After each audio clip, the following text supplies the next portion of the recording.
তেল আমদানিকারক দেশগুলোতে, বিশেষ করে সেখানে আমদানিজনিত মূল্যস্ফীতির চাপ বাড়বে। যখন ডলারের অনেক সাপ্লাই থাকে, বাংলাদেশ ব্যাংক কিন্তু বাজার থেকে কিনে নিয়ে তার ডলারের রিজার্ভটা বিল্ড আপ করে রাখে। এক্সপোর্ট ইনকাম অর্থাৎ এবং রেমিটেন্স ইত্যাদির মাধ্যমে কিন্তু আমাদের রিজার্ভটাকে সবসময় একটা স্বাস্থ্যবান, একটা হেলদি রিজার্ভ ধরে রাখার চেষ্টা করতে হবে। অনেকগুলো ব্যাংক আছে আন্ডার ক্যাপিটালাইজ, মূলধনের অভাব আছে।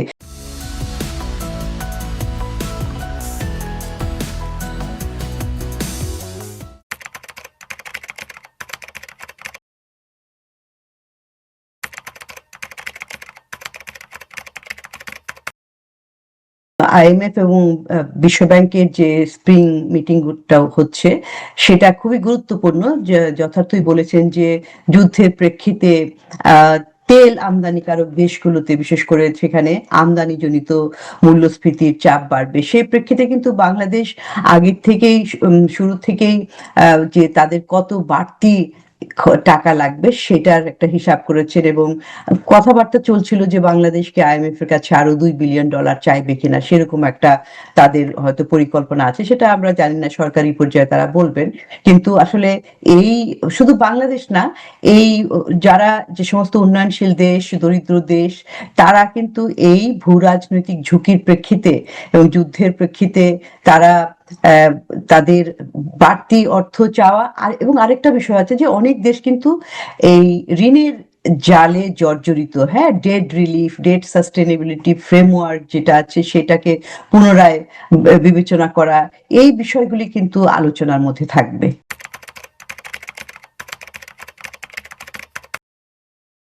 এখানে দুটো বিষয়, কিন্তু আমাদের অর্থনীতি কিন্তু এর আগের থেকেই চাপের মুখে ছিল, এবং বিশেষ করে আমাদের যে ফিসকাল স্পেস, এটা তো সংকুচিত হয়ে গেছে, ক্রমান্বয়ে সংকুচিত হচ্ছে গত কয়েক বছর থেকে। কর আদায় এবং কর জিডিপি অনুপাত সেটা কম। তো যার প্রেক্ষিতে আবার এখন যুদ্ধের প্রেক্ষিতে কিন্তু সেই চাপটা আরো বেড়েছে।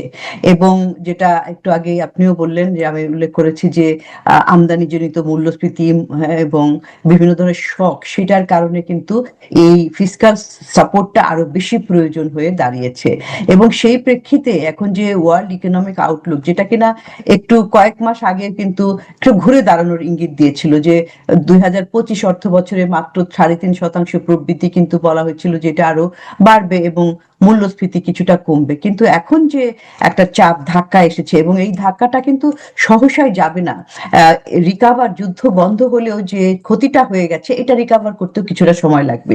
তো সেই প্রেক্ষিতে কিন্তু এখানে প্রবৃদ্ধি এবং মূল্যস্ফীতি সেইগুলা নিয়ে আসলে খুব যে একেবারে আশাবাদী আমরা, সেটা কিন্তু হতে পারছি না।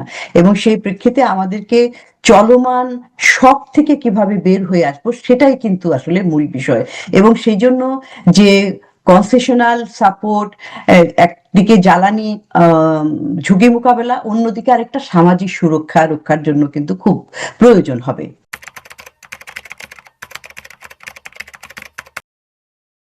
আইএমএফ এর কিন্তু জানুয়ারির দিকে যে একটা রিপোর্ট হয়েছিল, সেখানে কিন্তু দেখা যাচ্ছে যে গত বছরের অর্থাৎ 2025-এর সম্ভবত মে থেকে হয়তো বাংলাদেশের যে বিনিময় হারটা, সেটা কিন্তু পুরোপুরি বাজার ভিত্তিক করা হয়েছে। এবং এর ফলে বাজার ভিত্তিক করা হলেও কিন্তু বাংলাদেশ ব্যাংক বাজারে একটা হস্তক্ষেপ করে, যাতে কিনা হঠাৎ কোনো ফ্লাকচুয়েশন না হয়। তখন যখন ডলারের অনেক সাপ্লাই থাকে, বাংলাদেশ ব্যাংক কিন্তু বাজার থেকে কিনে নিয়ে তার ডলারের রিজার্ভটা বিল্ড আপ করে রাখে। তো সেরকম আবার যখন বেশি হয়ে যায়, তখন আবার আস্তে আস্তে করে ছাড়ে। এটা একটা তাদের, এটা কিন্তু অন্যান্য দেশেও, এমনকি ভারতেও এই পদ্ধতিটা চালু রয়েছে।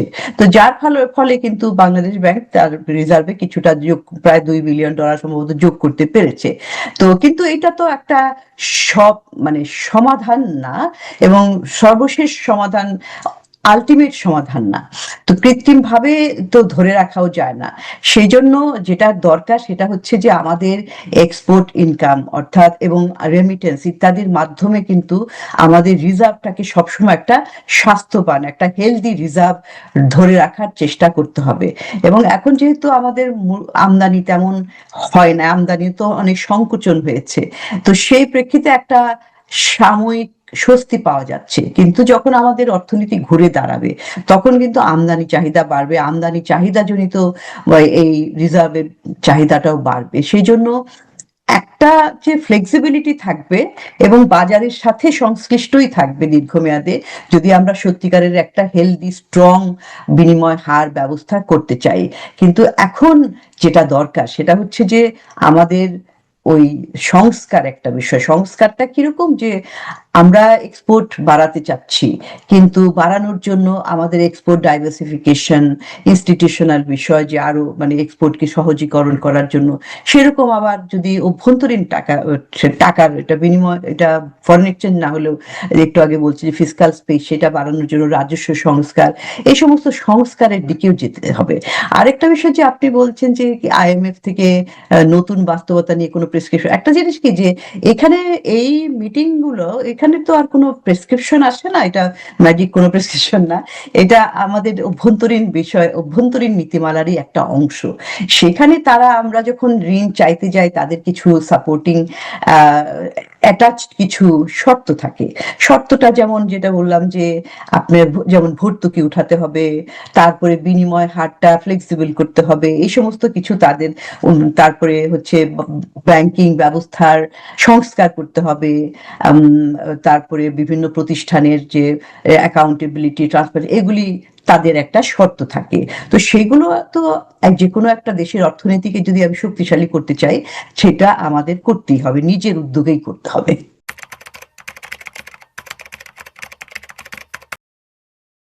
আইএমএফ এর প্রতিনিধি দল বাংলাদেশেও কিছুদূর আগে এসেছিল। যখনই আসে তখন আমাদের সাথেও কথা হয়, সরকারের সাথে আলাপ আলোচনার পাশাপাশি। তখন যেটা বোঝা যায় যে তারা তো যে সংস্কারের কথা সবসময় বলে এসেছে, এবং যেটা বললাম যে ভর্তুকি সংস্কার, এনবিআর এর সংস্কার, ব্যাংকিং খাতের সংস্কার, এবং বহু বছর থেকেই তারা বলছে যে এই যে এনপিএল অর্থাৎ নন পারফর্মিং লোন, খেলাপি ঋণের সিঙ্গেল ডিজিটে নামিয়ে আনার কথা, যেটা যখন অনেক আগের থেকেই তারা বলে এসেছে। এখন খেলাপি ঋণের পরিমাণ, যেহেতু এই ব্যাংকিং খাতের যে কিছু কিছু ব্যাংকের অ্যাসেট কোয়ালিটি রিভিউ হয়েছে, যার ফলে কিন্তু দেখা যাচ্ছে এখন 30% উঠে গেছে, 30%-এর উপরে উঠে গেছে এনপিএল এর। সুতরাং তাদের কিন্তু এটা একটা, এই তাদের যে আমাদের সাপোর্ট দিচ্ছে যে তারা, এইটার একটা অন্যতম পূর্ব শর্তই হচ্ছে যে ব্যাংকিং খাতকে একটা সুশাসনের জায়গায় নিয়ে যেতে হবে, যাতে কিনা আমাদের দেশের ম্যাক্রো ইকোনমিক ভালনারেবিলিটি যেটা হয়েছে, সেটা তো ব্যাংকিং খাতের থেকেই হচ্ছে, ব্যাংকিং খাতেরটা অন্যতম প্রধান উৎস, সেইটাকে জোর দিতে হবে। এবং যে চলমান কিছু সংস্কার শুরু হয়েছে ব্যাংকিং খাতে, সেগুলাকে কিন্তু চলমান রাখতে হবে। তা না হলে তাদের যে এই যে আমরা চাচ্ছি তাদের কাছে বিভিন্ন ধরনের সহায়তা, সেটা কিন্তু একটু বিঘ্ন করতে পারবে, বিঘ্ন হতে পারে। কারণ এই যে অ্যাসেট কোয়ালিটি রিভিউ প্রথম দিকে 6টা ব্যাংকের হয়েছে, তারপর আরো কয়েকটা ব্যাংকে চলছে, ধীরে ধীরে কিন্তু সমস্ত দুর্বল ব্যাংকগুলোকে সেগুলোর একিউআর সম্প্রসারণ করতে হবে। তারপরে আন্তর্জাতিক মান ভিত্তিক যে ঋণের বিপরীতে প্রভিশনিং কত রাখতে হবে, আমি কতখানি ঋণ দিতে পারবো, এই প্রভিশনিং। তারপর অনেকগুলো ব্যাংক আছে আন্ডার ক্যাপিটালাইজ, মূলধনের অভাব আছে, সেইটার বাস্তব চিত্র প্রকাশ করা। তারপর হচ্ছে ব্যাংকিং রেজলিউশন অ্যাক্ট, ব্যাংকের রেজলিউশন ফ্রেমওয়ার্কটা, ব্যাংকের আইনি সংস্কার, ব্যাংকের রাজনৈতিক হস্তক্ষেপ মুক্ত একটা ব্যাংকের তদারকি ব্যবস্থা, কেন্দ্রীয় ব্যাংকের স্বাধীনতা, এই সমস্ত বিষয় কিন্তু তাদের এই ব্যাংকিং খাতের সংস্কারের একটা অন্যতম বিষয় তাদের নজরের মধ্যে রয়েছে। যেহেতু ব্যাংকের আসল চেহারাটা বের হচ্ছে, তখন কিন্তু এনপিএলটা বেড়ে গিয়েছে। জি। এখন এটাকে তাদেরকে বুঝাতে হবে যে দেখো, নতুন করে তো আর এই খেলাপি ঋণ খেলাপি হয়নি, কারণ এখানে খুব তদারকি ব্যবস্থাটা ভালো চলছে।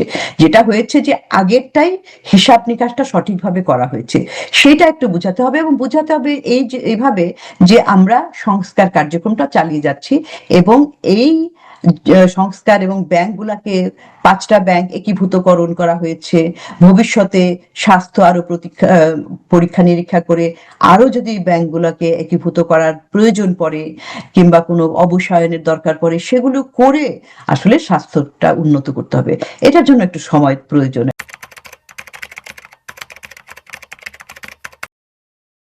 আইএমএফ এবং বিশ্বব্যাংক তারা সবসময়ই যেটা বলে যে আসলে সাবসিডি দিলেই সাবসিডির সমস্যাটা কি, সাবসিডি দিলে সম্পদের অপব্যবহার হয়। তো কিন্তু আমাদের মতো দেশে যেহেতু আমরা দরিদ্র, দেশের অনেক বিরাট একটা জনগোষ্ঠী দরিদ্র থাকে, তো সেই জন্য সাবসিডি ভর্তুকি হঠাৎ করে উঠিয়ে দেওয়া যাবে না।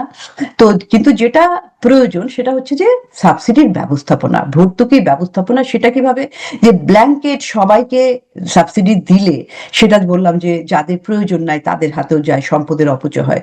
সেটার পরিবর্তে আমাদের অবস্থানটা হবে, আমাদের মতো দেশে, অন্যান্য দেশে যে অবস্থানটা প্রয়োজন সেটা হচ্ছে যে আমাদের টার্গেটেড, লক্ষ্যভিত্তিক ভর্তুকি দেওয়া, এইটার উপরে জোর দিতে হবে।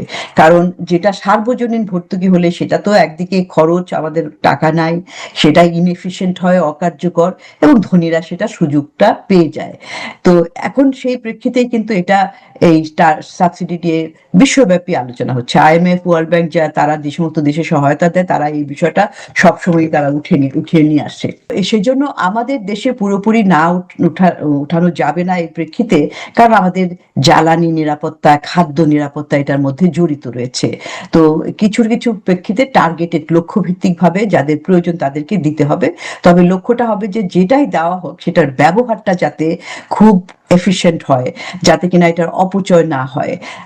তারপরে যেটা সত্যিকার অর্থে খাদ্য সহায়তা, দরিদ্র যেমন পুষ্টি সহায়তা, কৃষি জন্য কৃষির কিংবা গণপরিবহন, যেটা পাবলিক যেগুলোর মধ্যে জড়িত থাকে, তো উৎপাদনশীল কাজে সেগুলোর মধ্যে সামাজিক সুরক্ষা, সেগুলোতে কিন্তু চালিয়ে যেতে হবে। কিন্তু তার পাশাপাশি আমাদের ব্যয় ব্যবস্থাপনাটাও কিন্তু ওটার উপর জোর দিতে হবে। কারণ ভর্তুকি দিয়ে বেশি দিন অর্থনীতি চালিয়ে যাওয়া যাবে না। আফটার অল আমরা তো টাকার জন্য বিভিন্ন আন্তর্জাতিক প্রতিষ্ঠানের কাছেই যাচ্ছি, সেই টাকা কিভাবে আমরা সুচারুভাবে ব্যবহার করতে পারবো সেটার উপরে জোর দিতে হবে।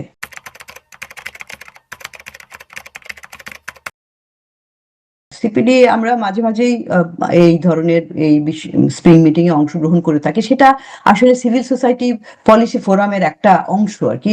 এখানে যেমন 13 থেকে 18 পর্যন্ত তো চলবে সরকারি আলাপ আলোচনা, তার পাশাপাশি কিন্তু আপনার 14 থেকে 17 পর্যন্ত এই সিভিল সোসাইটি ফোরামটাও চলবে।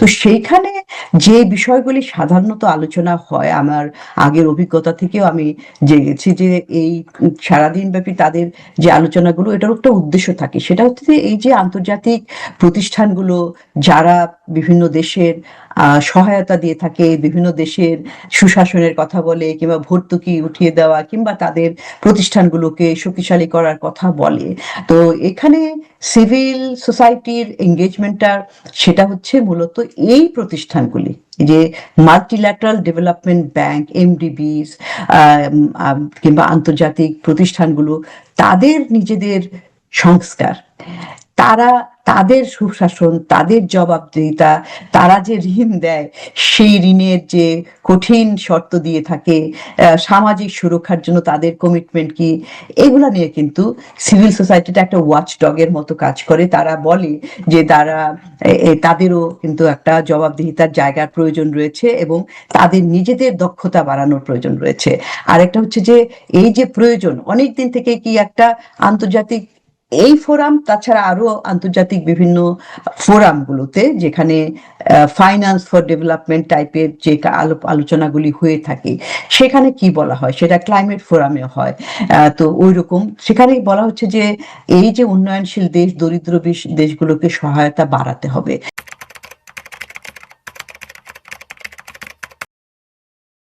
গ্লোবাল প্রেক্ষাপটে যেটা মানে এই এই মিটিংটা খুব গুরুত্বপূর্ণ এই জন্য যে এর আগের মিটিং গুলাতেও বিশেষ করে এই যে বিশ্বব্যাংক এবং আইএমএফ এর বছরে 2বার করে মিটিং হয়, গতবারও কিন্তু মূল জোর দেওয়া হয়েছিল যে কর্মসংস্থান সৃষ্টি, যুবকদের জন্য কর্মসংস্থান সৃষ্টি, এবং যাতে অর্থনীতিটাকে আরো ডাইভার্সিফাই করে তাদেরকে কিভাবে শ্রমবাজারে আনা যায়।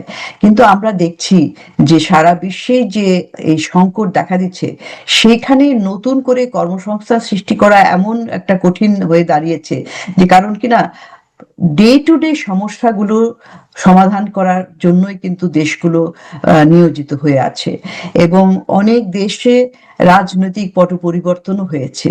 তো সেই প্রেক্ষিতে তারা একদিকে যেমন অর্থনৈতিক সমস্যা নিয়ে একটা হিমশিম খাচ্ছে, অন্যদিকে কিন্তু রাজনৈতিক সুশাসন সেগুলোর মধ্যে কিন্তু হিমশিম খাচ্ছে, এবং তার পাশাপাশি অনেক দেশ কিন্তু একটা ভূ রাজনৈতিক ব্যবস্থার অংশ হয়ে গিয়েছে।